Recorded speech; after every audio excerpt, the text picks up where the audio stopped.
I'm back. Monster Music and Movies in Charleston, South Carolina. Having their sale today, so I grabbed a bunch of stuff. Let's see what I got.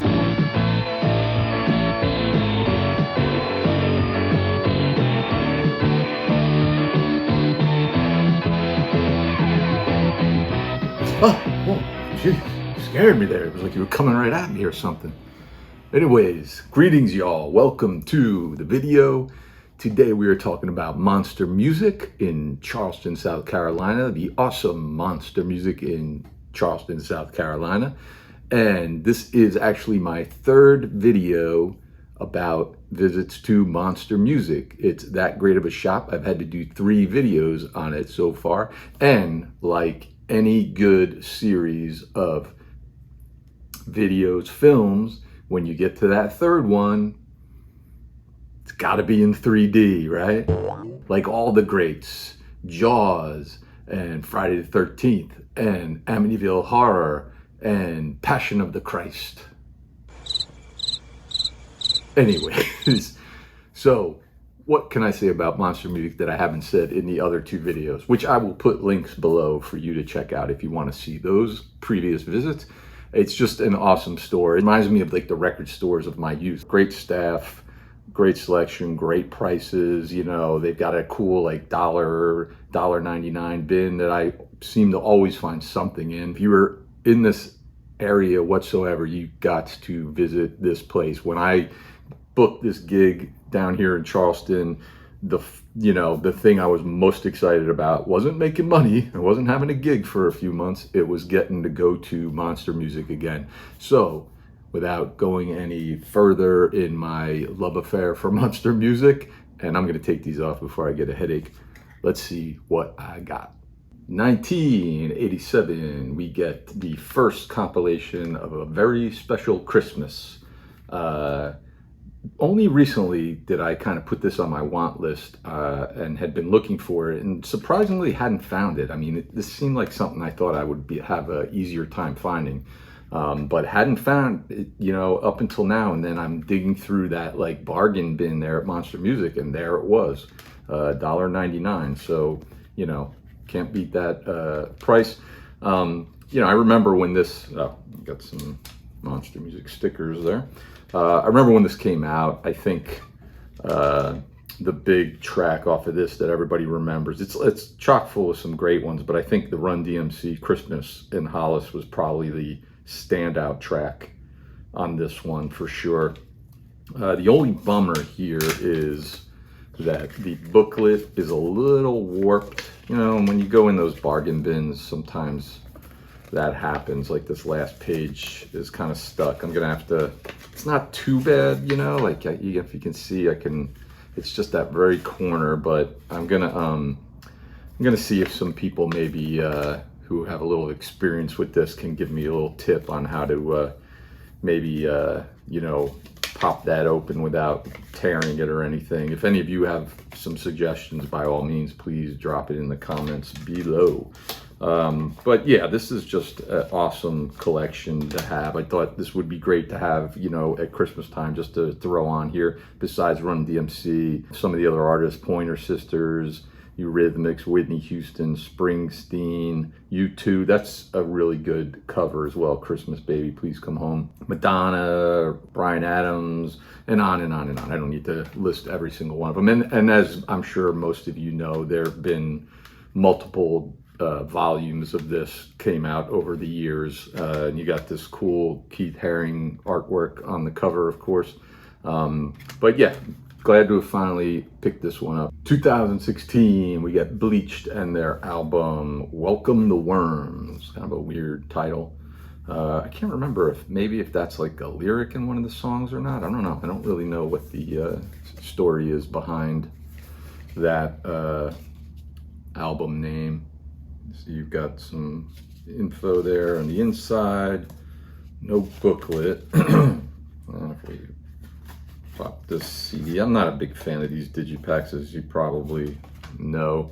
There's your CD, especially these ones like this where you kind of got to slide the disc in. I'm always feeling like you're going to scratch it. I mean, if you push it out and open up the slot there, usually you're all right, but I always feel like It's almost like, you know, asking for trouble of scratching the disc. But some bleached alt rock band, been around for a little bit. I knew of them. I think I had a couple of tracks by them. I thought I had at least one of their CDs, but apparently I don't. Grabbed this, love this record. Like, cannot say enough good things about this record. I really, out of all of them, this is probably my favorite pickup of new stuff that I grabbed here at Monster Music. I really love this album. So much so that I'm like, I think they have 2 other full-length albums, and I'm on the lookout for them now.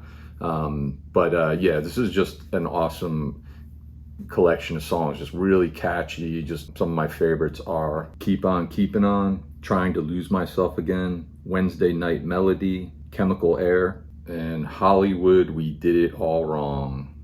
I can relate to that. But yeah, just an awesome album. 2022, we get the Linda Lindas and their album Growing Up. I think this might be their like full-length debut. I think, don't quote me on that. They were sort of like a kind of like the you know, like it band for a little bit of 2022. I mean, I just was seeing a lot of people talking about them, etc.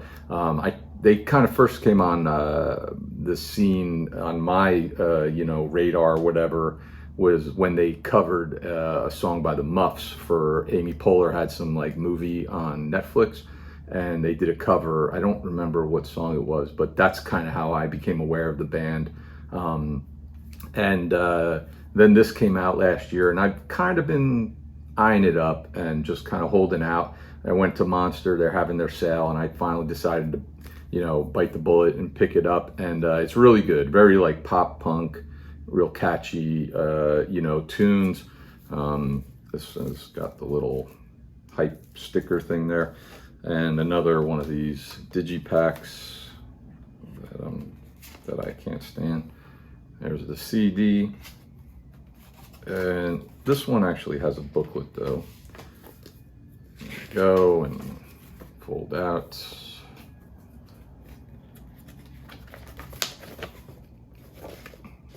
Lyrics, some more pictures. Anyways, you get it. You know what's in these things. But yeah, it's a really, really good collection of songs as well. Some of the tracks on here I like are Oh, Growing Up, Talking to Myself, Remember, and Magic. The last track, Racist Sexist Boy, I know that kind of got like a lot of buzz or whatever. It might have been like the first single they released from this. The first track, Oh, is like just a perfect way to open an album and kind of like introduce this band in a way if people weren't familiar with them. You know, it's just a great track. 1995, we get Simple Minds and their album Good News from the Next World. Okay, everyone, here's where I start to get crazy. I know I opened the video wearing 3D glasses, but here's where I start to get crazy. This one is actually a replacement. I already own this CD. Had it for a handful of years. It's cracked. I'm gonna have to put this in a new case.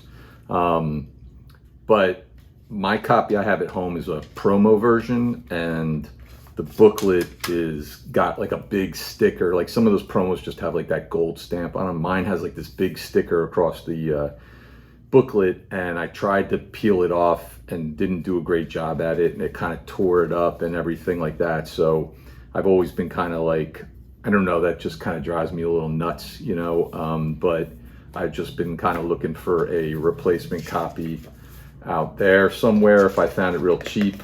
This was maybe $3 at Monster, plus they had their sale, so you know, it ended up being like $2 or something like that.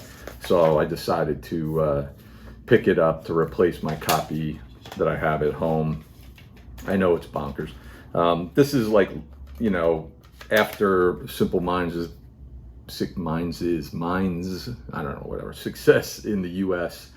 This is where they're this is almost like kind of the last gasp of their United States success. The song She's a River did okay, I think, on like alternative rock in the States.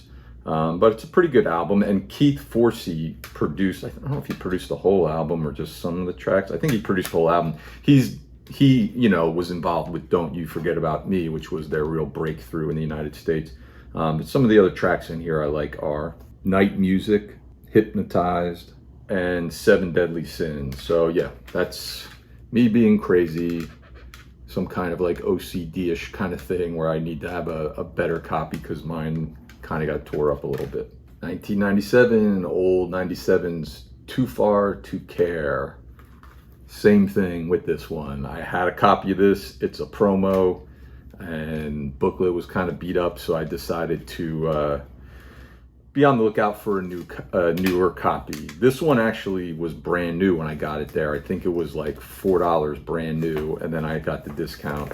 So, whatever. Again, it's such a silly thing when I say it out loud, but, I don't know. It's like my collection. I like having some of them, a little bit better condition, I guess. Whatever. Who cares, right? But old 97s, I think I first discovered them. This song Time Bomb, which is on this album, was in that movie The Breakup with Jennifer Aniston and Vince Vaughn. Not a bad movie, pretty good. I've seen it a couple of times. I like that film. But they appear in in a scene. The band appears in a scene in that movie and play Time Bomb. And yeah, so I really kind of discovered them that way. And then I don't know when I originally picked up this record, the beat up copy I have. But I saw like I guess the lead singer or whatever, Rhett Miller, I think is his name. I saw him maybe 10 years ago play with Nicole Atkins at the Stone Pony. Pretty good song, or pretty good show. The old 97s kind of have a little bit of like, they're rock, and they kind of have a little bit of like that rockabilly sort of sound to them. But yeah, fun band. This album's really good. Besides Time Bomb, some of the tracks I like on this are Barrier Reef, Broadway, Nightclub, and Curtain Calls. Curtain Calls is I love Time Bomb. Curtain Calls might be my second favorite tune on here. I have a weird feeling they might have played that in that movie as well. I'm not really sure, but yeah, good band. Check them out, old 97s. 1992, we get Izzy, Stradlin, and the Juju Hounds and their self-titled album debut, and I don't know if they ever made another album. I'm not really sure. Oops. This is my receipt from Monster Music. Everything was like $3, blah, blah, blah, blah, blah. Put the little colorful stickers on the back of this. Anyways, who cares about that? Are you here to see receipts? Are you? So I don't know if they put out another record at all. First not discovered them, but I remember hearing the single from this, Shuffle It All, back when this came out, and I always loved that song, and I just never picked this up. I wasn't a Guns N' Roses fan really at all. This has a very like kind of blues rock, very heavy Rolling Stones influence, you can tell. And I'm surprised because at the time, like, I don't think this did that great, maybe it did okay. I'm sure there was some curiosity factor from Guns N' Roses fans to check it out, but I don't remember it really making a big stir or anything like that. But it surprises me because this is right around the same time as like when the Black Crowes released their debut and had a lot of success, and this album is like right in line with that. So it sort of surprises me that was really popular and happened at the time, and this wasn't able to kind of piggyback on the success of that album, because it's very similar, like blues rock kind of Rolling Stones influence. It's the same kind of stuff, but it's a pretty good record. It's not bad. Some of the tracks on here I like are Somebody Knockin', Time Gone By. The other one is Cutting a Rug, which sounds like it could have been like a concert closer. It just has that kind of feel to it, that this would be a great way to end a concert. And it would have been a great way to end an album, but there's 2 tracks after that. But anyways, yeah, pretty cool pickup. Glad I finally got this. It's taken me a while, but happy with it. 2012, we get Best Coast and their album The Only Place. This is an album that I was positive I have. I have like 2 of their other CDs, and I was sure I had this one as well, but I didn't. So I been on the lookout for it and found it here at Monster Music, or else I wouldn't be talking about it, would I? Really good band, kind of alternative pop rock kind of sound to them. A lot of California kind of vibe to a lot of their songs. That's where the band's from. Saw them live in maybe 10 years ago, maybe 2013, I think.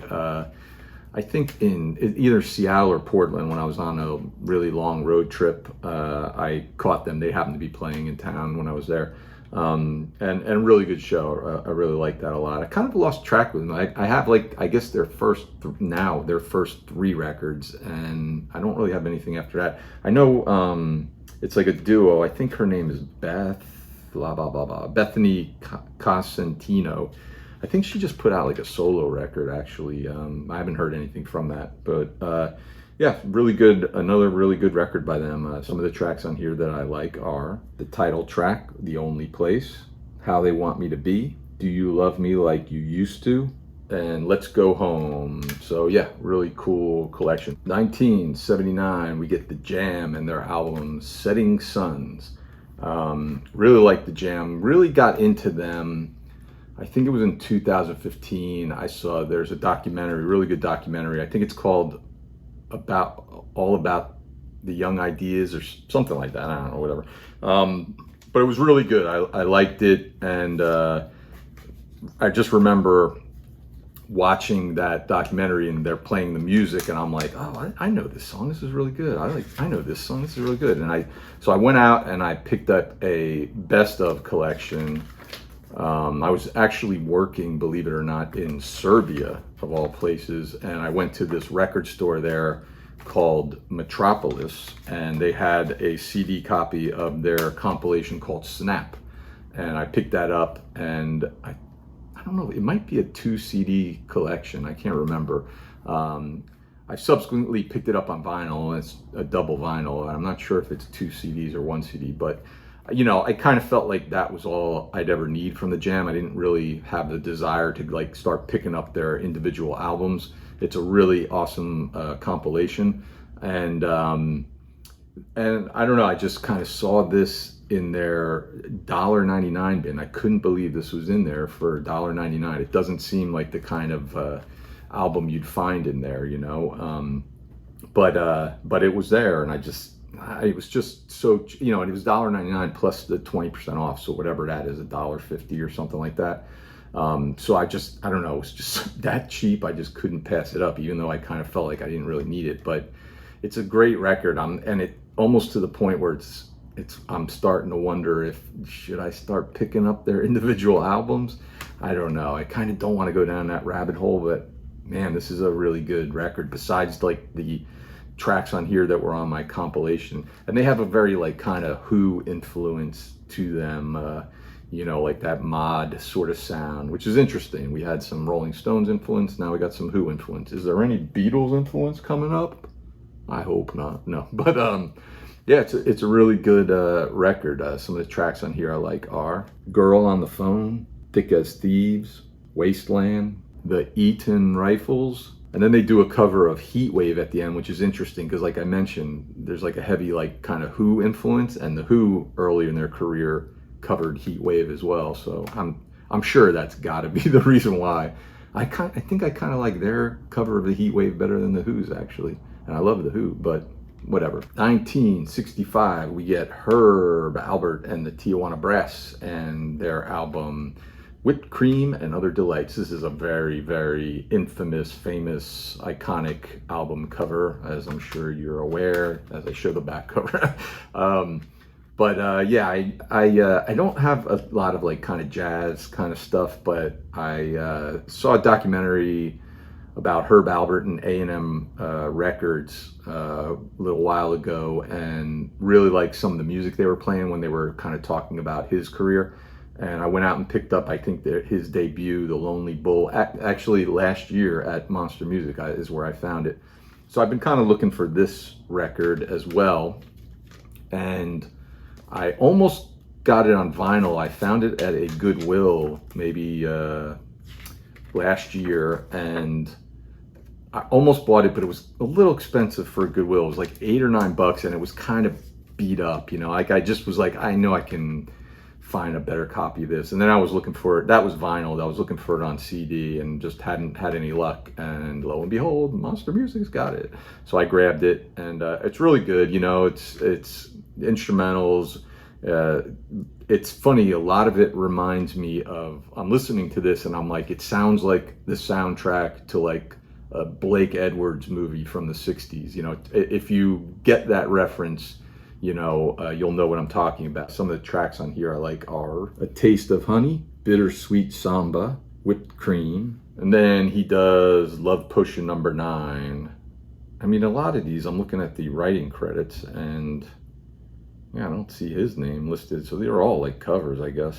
It didn't even cross my mind, but yeah. Fun pickup, like this one a lot. 1981, we got some prog rock, y'all, with Blue Oyster Cult, Fire of Unknown Origin. This album I remember my brother had when we were growing up, and I would go into his room and listen to Burnin' For You on this album, and I'd stare at that album cover, and those people creeped me out, man. They are some weird looking cult, aren't they? Yeah, so Burnin' For You is an awesome song.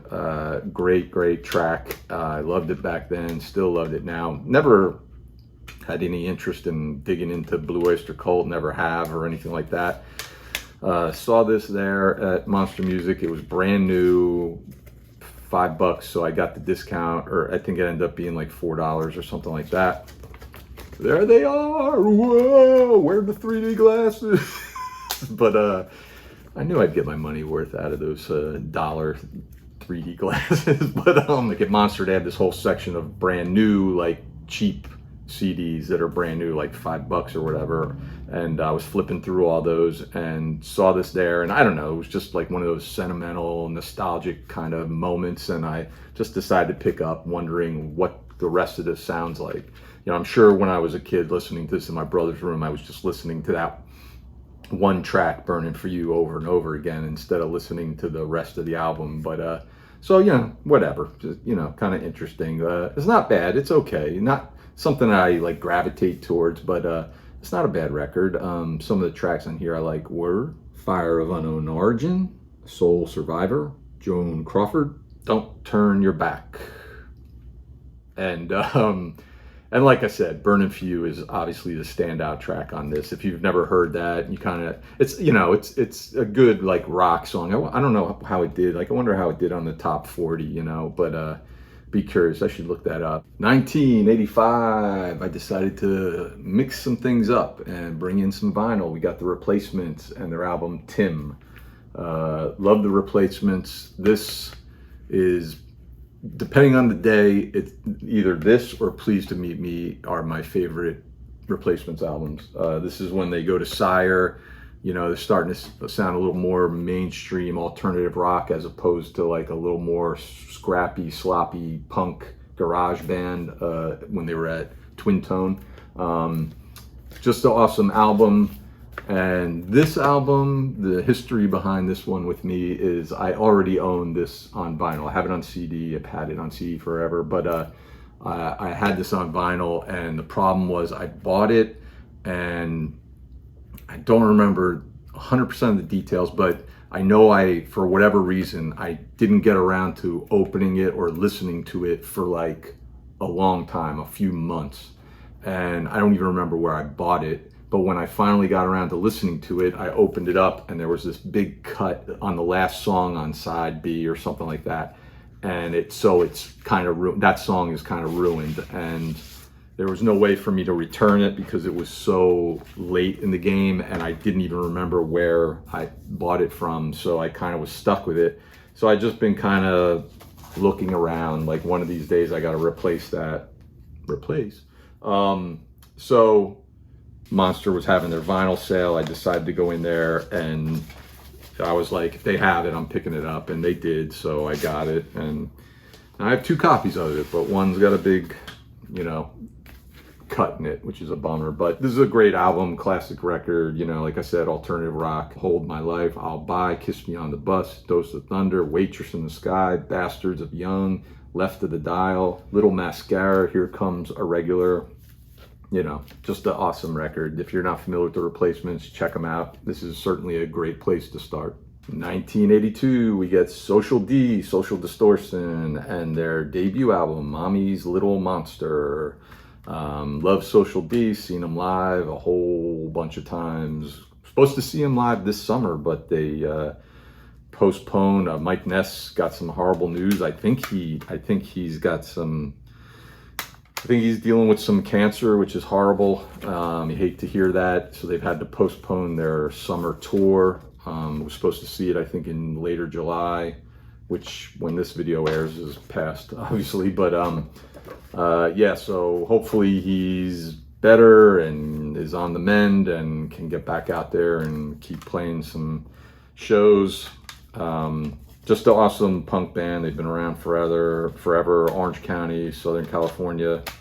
You know, never had this. And it's funny because I guess whatever their self-titled album came out, I want to say, I don't know what it was, 86 or 87 or something like that.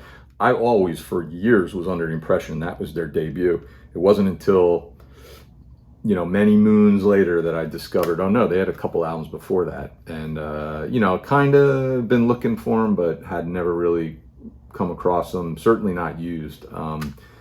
So was happy to see that there at Monster Music and grabbed it. I keep saying, and there it was at Monster Music. Like, you all know that. But anyways, yeah, just a really good collection of some punk tunes by Mike Ness and the dudes. On here we've got The Creeps, title track, Mommy's Little Monster, Moral Threat, and Another State of Mind, which there's a really good like tour documentary that they made in the 80s called Another State of Mind. If you can dig it up, I wouldn't be surprised if it's on YouTube or something like that now, but really worth checking out if you're into like the band or like, you know, that early punk scene in the 80s. 1983, more vinyl, everybody. We got the Ramones and their album Subterranean Jungle.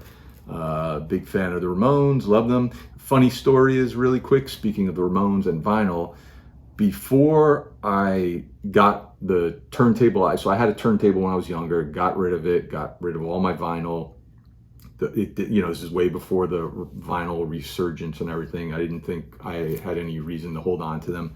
And then sometime in like 2000, right around when vinyl was starting to kind of come back, like 2007 maybe or something like that, I thought about that I would maybe buy a record player. I was thinking about it, and I decided, I saw some deal somewhere where they had the first 4 Ramones albums vinyl on like color vinyl and everything, and I got all 4 of them really cheap, like I want to say like all 4 of them for like $40 or something like that. And I bought them thinking like, I'm gonna buy a record player, so like this is a great deal, I'm gonna, you know, pick these up to have when I get this record player. And I ended up not getting a record player, and I had these 4 Ramones records just sitting there, and then I was getting rid of a bunch of older stuff, some box sets and things, and I was like, I might as well get rid of these. And I had never even opened them. They were sealed, still brand new, and I brought them to the store and sold them. And then like maybe within like the next year, my uncle was moving and he was getting rid of a lot of stuff, and he gave me his record player, and I was like, oh man, why didn't I keep those Ramones records? So anyways, there's my long Ramones vinyl story. So I really don't have much Ramones vinyl. I have Ramones Mania, that's it. I love this record. It's kind of polarizing, I think, with Ramones fans. But I really like it. The other one that's kind of polarizing from the 80s, Pleasant Dreams, I also like. I think the songs are really good. And it's just got the lyrics there. Nothing special. It's on this like weird, like kind of purplish vinyl. I don't want to scratch it. Kind of cool. Kind of neat. This little translucent stuff. Yeah, this is a great record. I really like it. Like I said, it's one of my favorites by them. So I can move this receipt. A Little Bit of Soul, I Need Your Love, Outsider, Somebody Like Me, Psychotherapy, My Kind of Girl, and of course, The Mouthful, Every Time I Eat Vegetables, It Makes Me Think of You. How romantic is that? Oh, that Joey Ramone. I'm pretty sure Joey wrote that, not Dee Dee. But yeah, glad to have this one in the collection. 1985, we get Tom Petty and the Heartbreakers, of course, and their album Southern Accents. This one is this. I gotta go home and get this in a new case. There you go. This, of course, had their very, very popular song and video, Don't Come Around Here No More. And I remember when this record came out, it sounded like, for some reason, I had this feeling like that this album was like really kind of mellow and slow, and it just didn't. Nothing about it sort of made me think that I'd be interested in picking up this record. I wasn't really digging up Tom Petty records at the time. I probably had the one cassette, and that was it. But it's over the years, as I picked up a few Tom Petty albums here and there. For some reason, I just never thought to pick this one up because, like I said, I thought it just kind of was maybe like a little bit of a slow, mellow album. I didn't know that I was all that interested in it. Don't Come Around Here No More is a decent song. I was never a big fan of it back then. Thought it was okay. And I really wasn't that familiar with anything else from this album. I think maybe I heard Rebels, but so it just never crossed my mind to pick this up. And recently I've been kind of filling in gaps in the Tom Petty collection, and decided, maybe it's time I pick this one up if I find it real cheap. And I did. And I gotta say, I really like this album. I think my opinion or my what I thought this album was going to be is completely wrong. It's a really good album. It's not this slow, mellow, kind of boring record. It's really good. It's a handful of like kind of more like up-tempo rockers, kind of up-tempo rockers. Yeah, that sounds cool, right? But anyways, yeah, it's a good record. Some of the production definitely sounds a little dated, a little 80s kind of dated sound to it, but it is a good album. On here we've got Rebels, It Ain't Nothing to Me, Southern Accents, Make It Better, and The Best of Everything is another really good one. But yeah, really surprised with this one. I really liked it a lot. And from 1995, vinyl. We're gonna end it with some vinyl, y'all. We got Rancid and their album And Out Come the Wolves, probably their most popular record. I remember when this came out, I remember hearing Time Bomb, not to be confused with the old 97s, but Rancid's Time Bomb on K-Rock in Los Angeles would play it constantly, and really loved that. Picked this up on CD maybe that year or the following year, and it's just an awesome album start to finish. And I have a lot of Rancid CDs, not all of them, but I have a lot of them. And only have one of them on vinyl, Indestructible, which I really love. And I just was like, maybe it's time I picked this album up on vinyl, And, it's just such a great album that I just thought it'd be good to pick it up. I feel like I'm trying really hard. I have been trying very hard. And I feel like this kind of, my vinyl collecting days is kind of coming to an end. There's some light kind of keeping going on and off. But, I kind of feel like my vinyl purchasing days are really, coming to an end as I show 3 records here, right? What am I talking about? I've lost my mind. This video is long enough and here I am rambling. Yeah, so it just kind of, just kind of felt like, this is one I think I would definitely want to put in there. Just a classic kind of, newer punk record by a great band. I've seen them live. I told a story about almost getting crushed. I'll put a link. I made a video with all my Rancid CDs. I'll put a link below so you can check that out. I think that's the one I tell the story in about almost getting crushed at one of their shows. But I got all the lyrics and stuff in there. But yeah, just an awesome record. Maxwell Murder, Roots Radical, Lockstep and Gone, Junkie Man, Ruby Soho, She's Automatic, Old Friend, As Wicked. Yeah, I mean, just all these songs are great. Just a great band. I'm not that familiar with some of their later stuff, but I really probably need to maybe look into some of it. So that's it. That's my giant haul from Monster Music 3D. Third video on Monster Music. That's how much I love this store that I've made 3 videos on my visits there. Well, this Rancid album is kind of the 3D is kind of working on it. It's whacking my brain out. Whacking my brain out? What the hell does that mean? Anyways, thank you for tuning in. By all means, any of these albums you're familiar with, let me know what you think of them. And thank you for tuning in. And we'll see you at the movies in 3D. No, we won't. We'll see you the next time we do one of these videos. Later on, y'all.